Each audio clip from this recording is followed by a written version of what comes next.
வணக்கம். ஜெம் துளிகள். மாணவி அளித்த பாலியல் தொந்தரவு புகாரில் சென்னை நந்தனம் ஒய்எம்சிஏ உடற்கல்வியியல் கல்லூரி முதல்வர் கைது செய்யப்பட்டார்.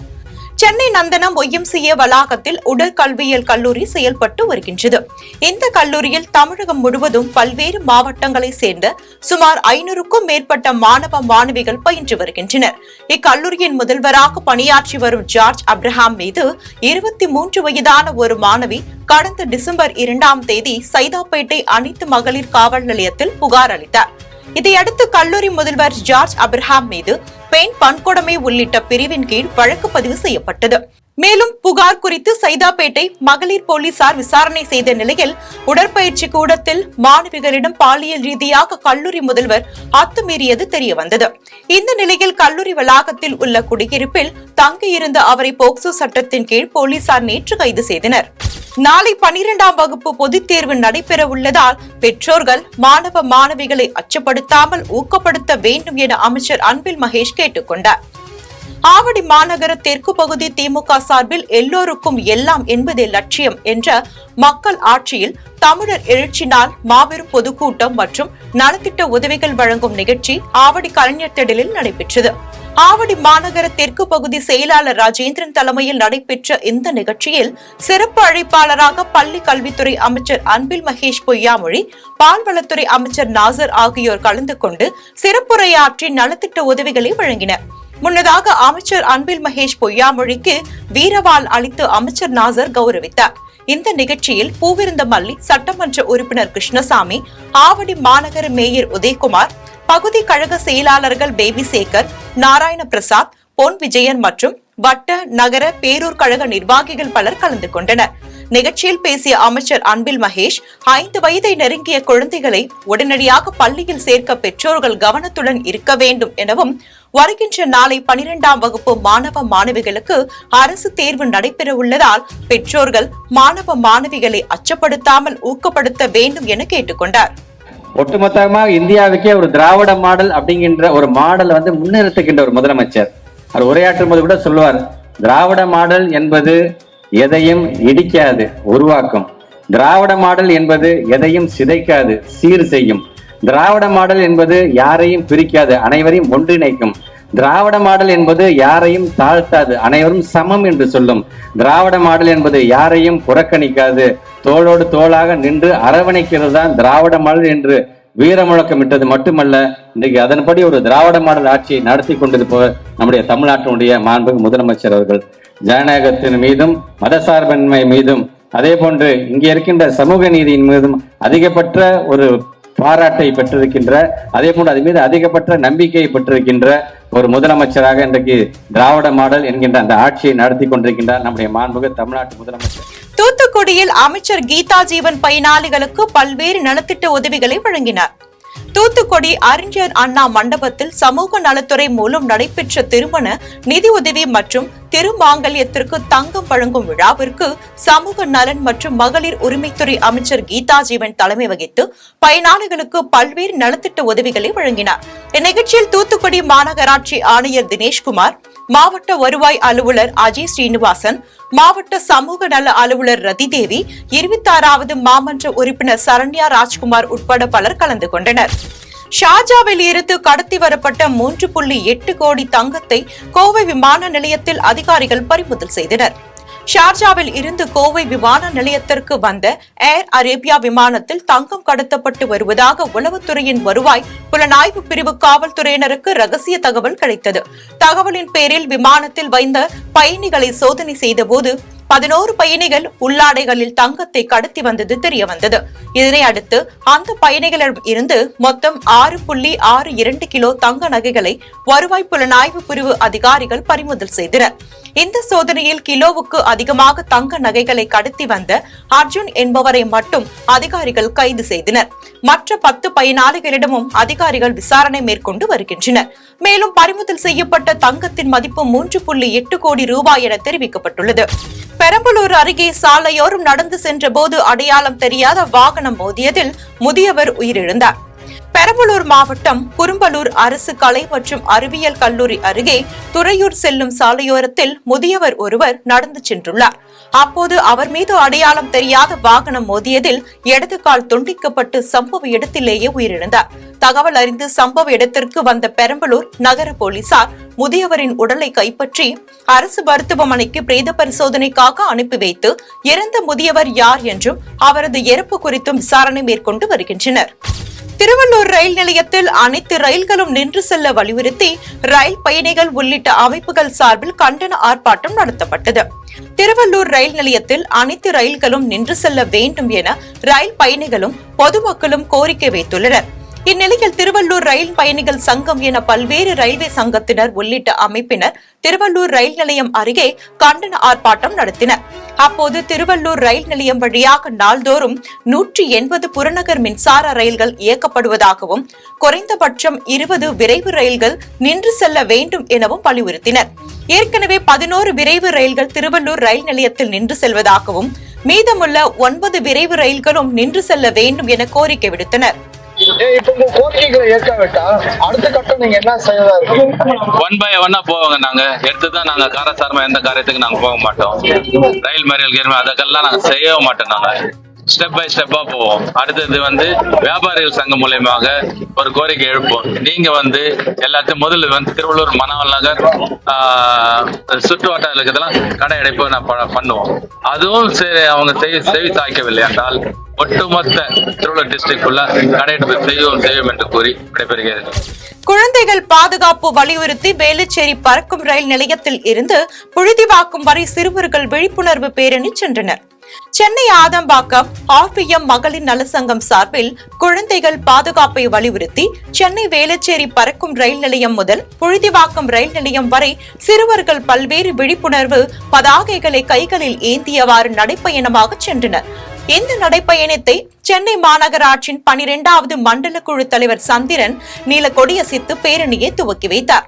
இந்த விழிப்புணர்வு நடைப்பயணத்தில் RPM மகளிர் நலசங்க நிர்வாகிகள் 163வது வட்ட திமுக கவுன்சிலர் பூங்கொடி ஜெகதீஸ்வரன், 165வது வட்ட காங்கிரஸ் நிர்வாகி சுதா, நாஞ்சில் பிரசாத் மற்றும் குழந்தைகளின் பெற்றோர்கள் கலந்து கொண்டனர்.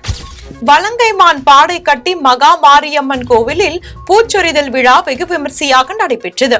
திருவாரூர் மாவட்டம் வலங்கைமானில் அமைந்துள்ள பாடைக்கட்டி மகா மாரியம்மன் கோவிலில் உலக நன்மைக்காக பக்தர்கள் விரதம் மேற்கொள்கின்றனர். மாசி மாத வெள்ளியன்று தொடங்கி பங்குனி மாத கடைசி ஞாயிறு அன்று திருவிழா முடிகின்றது. இந்த விரத நாட்களில் திருக்கோவிலில் அம்மனுக்கு துள்ளுமாவு, நீர்மோர், கரும்பு பானகம் மற்றும் இளநீர் படைக்கப்படும். இந்நிலையில் பூஜைகளோடு அம்மனுக்கு காப்பு கட்டுதலுடன் பூச்சொரிதல் விழா வெகு விமர்சையாக நடைபெற்றது. இந்த விழாவில் பக்தர்கள் ஏராளமானோர் கலந்து கொண்டு அம்மனை வணங்கி தரிசனம் செய்தனர்.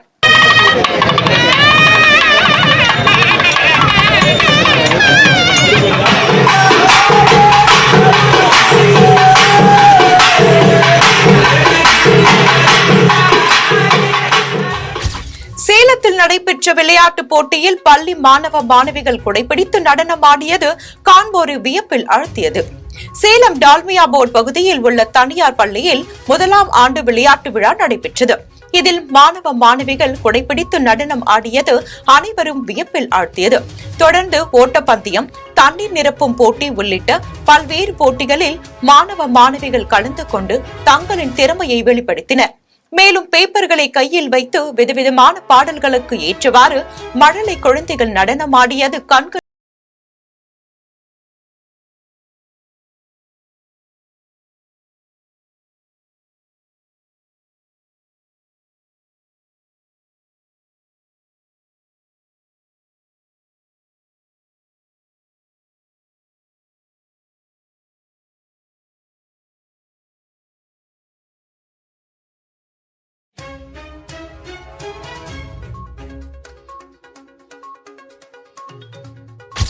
கரூர் அருகே அருள்மிகு ஸ்ரீ வீரசங்கி அம்மன் கோவில் திருவிழாவை முன்னிட்டு பூங்குழி இறங்கி பக்தர்கள் நேர்த்திக்கடன் செலுத்தினர். கரூர் மாவட்டம் கோடங்கிப்பட்டி அருகே அருள் பாலித்து வரும் அருள்மிகு ஸ்ரீ வீரசங்கி அம்மன் கோவிலில் திருவிழா தொடங்கியது. திருவிழாவின் முதல் நாள் அன்று ஊர் மக்கள் எல்லையில் இருந்து தாரை தப்பட்டையுடன் ஊர்வலமாக சென்று பொது தொட்டியில் ஒன்று கூடினர். பின்னர் வீரசங்கி அம்மன் கோவில் முன்பு அமைக்கப்பட்டுள்ள பூங்குழியில் பக்தர்கள் பரவசத்துடன் இறங்கி தங்களது நேர்த்திக்கடனை செலுத்தினர். பின்னர் ஊர்வலமாக அம்மன் சந்நிதிக்கு சென்று அங்கு நடைபெற்ற சிறப்பு பூஜையில் அனைவரும் பங்கேற்று அம்மனை வணங்கி அருள் பெற்றனர். இந்நிகழ்வில் சிறுவர்கள் முதல் பெரியவர்கள் வரை ஏராளமானோர் பங்கு பெற்றனர். கோவையில் நடைபெற்ற திவ்யலட்சுமி நினைவு மகளிர் விருது வழங்கும் விழாவில் பல்வேறு துறை சார்ந்த சாதனை பெண்களுக்கு விருது வழங்கி கௌரவிக்கப்பட்டது. கோவை சரவணம்பட்டி பகுதியில் உள்ள KGISL கல்லூரி வளாகத்தில் ஒவ்வொரு ஆண்டும் சாதனை பெண்களை ஊக்குவிக்கும் விதமாக திவ்யலட்சுமி நினைவு விருது வழங்கும் விழா நடைபெற்று வருகின்றது. இந்நிலையில் தொடர்ந்து 4வது ஆண்டாக மகளிர் தினத்தை போற்றும் விதமாக திவ்யலட்சுமி விருது விழா தனியார் அரங்கில் நடைபெற்றது. KG மருத்துவமனை சேர்மன் பத்மஸ்ரீ டாக்டர் பக்தவச்சலம் தலைமையில் நடைபெற்ற இந்த விழாவில் சமுதாயத்தில் பல்வேறு துறைகளில் சாதனை படைத்து வரும் பெண்களுக்கு விருதுகள் வழங்கி கௌரவிக்கப்பட்டனர். நல்ல கருத்துங்க, நல்ல கருத்து. ஆக்சுவலி ஈவன் இந்த அவார்டுக்கே ஒரு 40 பேர் அவங்களே நாமினேட் பண்ணாங்க. அவங்களே நாமினேட் பண்ணவங்களும் நாங்க எக்ஸாமின் பண்ணிருக்கிறோம். பட் கடைசியில் நாம் செலக்ட் பண்றது is also on basis of we also look at what is அவங்களுடைய ஸ்ட்ரகிள் என்னன்னு பாக்குறோம். அந்த ஸ்ட்ரகிள் வந்து இந்த காலத்து இந்த தருணத்துல ஸ்டூடெண்ட்ஸ்க்கு போய் சேரணும் அப்படிங்கறதும் அல்டிமேட்லி எங்க ஆடியன்ஸ் பாத்தீங்கன்னா எங்களோட ஸ்டூடெண்ட்ஸும் தான். ராமநாதபுரம் மாவட்டத்தில் பட்டதாரி மாணவர்களுக்கான 2 நாள் வேலைவாய்ப்பு முகாம் நடைபெற்றது. ராமநாதபுரம் மாவட்டம் கீழக்கரை முகமது சதக் பொறியியல் கல்லூரியில் திரைப்பட நடிகர் விஜய் சேதுபதியின் வள்ளலார் சேவை இயக்கம் மற்றும் முகமது சதக் கல்வி குழுமங்கள் இணைந்து நடத்தும் 2 நாள் மாபெரும் வேலைவாய்ப்பு முகாம் நடைபெற்றது. முகமது சதக் அறக்கட்டளையின் முதன்மை செயல் திட்ட அதிகாரி விஜயகுமார் தலைமையிலும் வள்ளலார் சேவை இயக்க வேலைவாய்ப்பு பிரிவு செயல் திட்ட அதிகாரி வீரராகவன் மற்றும் முகமது சதக் பாலிடெக்னிக் கல்லூரி முதல்வர் அலாவுதீன் ஆகியோர் முன்னிலையில் இந்த முகாம் நடைபெற்றது. இதில் சிறப்பு விருந்தினராக மாவட்ட இணை காவல் கண்காணிப்பாளர் அருண் கலந்து கொண்டு மாணவர்கள் மத்தியில் சிறப்புரையாற்றினார். 50க்கும் மேற்பட்ட முன்னணி நிறுவனங்களின் மேலாண்மை அதிகாரிகள் பங்கேற்ற இந்த முகாமில் சுமார் 2000 மேற்பட்ட பட்டதாரி மாணவ மாணவிகள் கலந்து கொண்டு தங்களது தகுதி திறனை வெளிப்படுத்தி வேலைவாய்ப்புகளை பெற்றனர். அச்சரப்பாக்கத்தில் நடைபெற்ற தனியார் பள்ளியின் 2ஆம் ஆண்டு பட்டமளிப்பு விழாவில் மாவட்ட கல்வி அலுவலர் பங்கேற்றார்.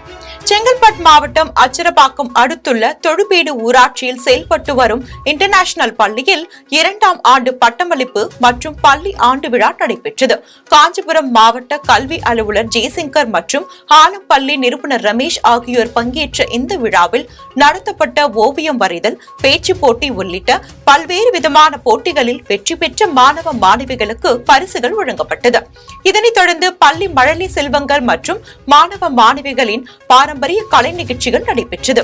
இதில் பள்ளி நிர்வாகிகள், ஆசிரியர்கள், பெற்றோர்கள் மற்றும் பொதுமக்கள் ஏராளமானோர் கலந்து கொண்டு கலை நிகழ்ச்சியை கண்டு ரசித்தனர்.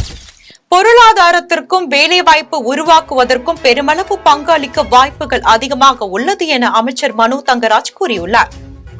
PS அப்துல் ரஹ்மான் கிரசன்ட் அறிவியல் மற்றும் தொழில்நுட்ப நிறுவனத்திற்கு உட்பட்ட கிரசன்ட் புதுமையான நிறுவனங்களுக்கான புத்தாக்க வளர்மை சார்பாக டிஜிட்டல் இந்தியா கூட்டமைப்பின் நிகழ்ச்சி வண்டலூரில் நடைபெற்றது.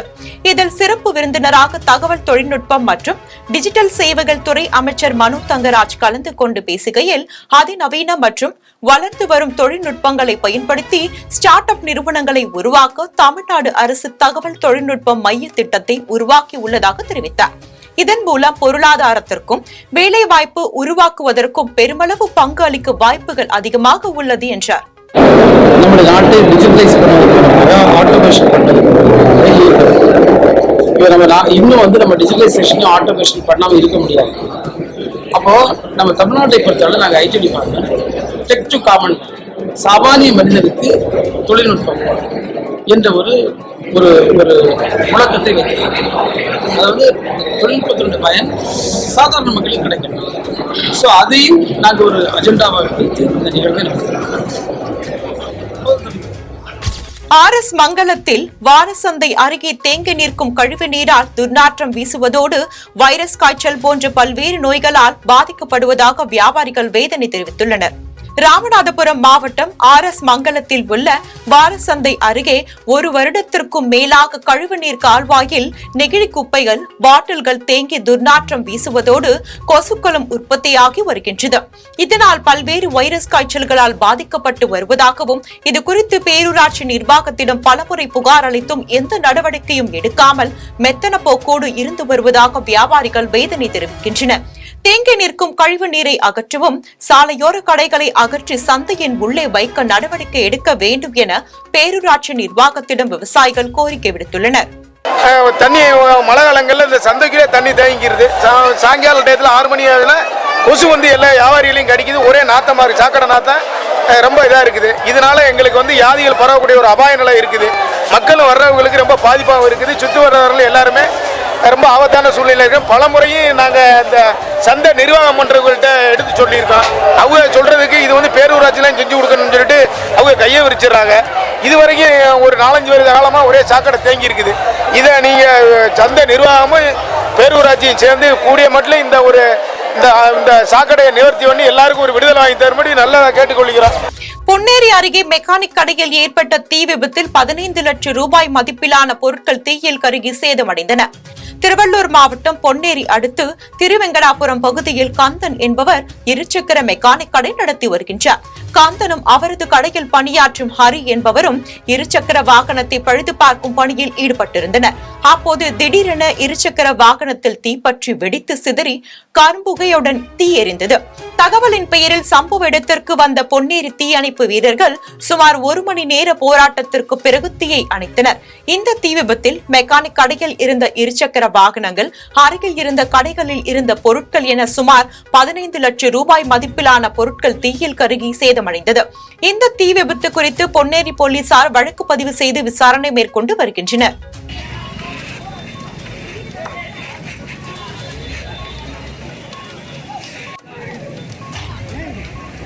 மெக்கானிக் கடை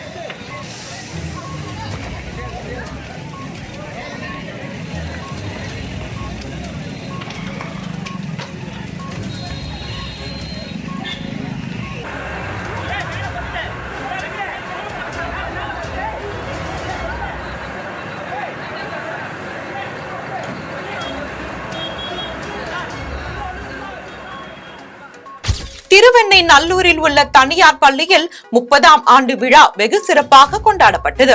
விழுப்புரம் மாவட்டம் திருவெண்ணை நல்லூர் தனியார் மேல்நிலை பள்ளியில் 30ஆம் ஆண்டு விழா நடைபெற்றது. இந்த நிகழ்ச்சிக்கு பேரூராட்சி தலைவர் அஞ்சுகம் கணேசன் தலைமை தாங்கினார். விழாவில் மாணவ மாணவியரின் கலை நிகழ்ச்சிகள் மற்றும் கலாச்சார நிகழ்ச்சிகள், தேசப்பற்றி உணர்த்தும் நாடகங்கள், தமிழரின் உணர்வில் கலந்த சிலம்பம் விளையாட்டில் மயக்கூச்செறியும் சாகசங்களை மாணவர்கள் செய்து காட்டினர். பின்னர் பள்ளியில் சிறந்து விளங்கிய மாணவ மாணவியருக்கு பரிசுகள், கேடயங்கள், சான்றிதழ்கள் வழங்கி கௌரவிக்கப்பட்டது. திருவள்ளூர் அருகே பாஜக கட்சியின் புதிய அலுவலக கட்டிட திறப்பு விழாவில் பெருந்திரளான நிர்வாகிகள் கலந்து கொண்டனர். திருவள்ளூர் அடுத்து ஒண்டிக்குப்பம் பகுதியில் கடந்த 3 ஆண்டுகளுக்கு முன்பு பாஜக தேசிய தலைவர் JP நட்டா அடிக்கல் நாட்டிய கட்டிடத்தின் பணிகள் நிறைவடைந்து அதன் திறப்பு விழா நடைபெற்றது. மாநில செயலாளர் வினோத் P. செல்வம் தலைமையில் நடைபெற்ற இந்த விழாவில் பாஜக முக்கிய நிர்வாகிகள் மற்றும் கட்சி தொண்டர்கள் என பெருந்திரளானோர் கலந்து கொண்டு விழாவை சிறப்பித்தனர். மேலும் விழா நடைபெறும் இடத்தில் வைக்கப்பட்டிருந்த பிரதமர் நரேந்திர மோடியின் திருவுருவ படத்துடன் நிர்வாகிகள் போட்டி போட்டுக் கொண்டு செல்ஃபி எடுத்துக் கொண்டனர்.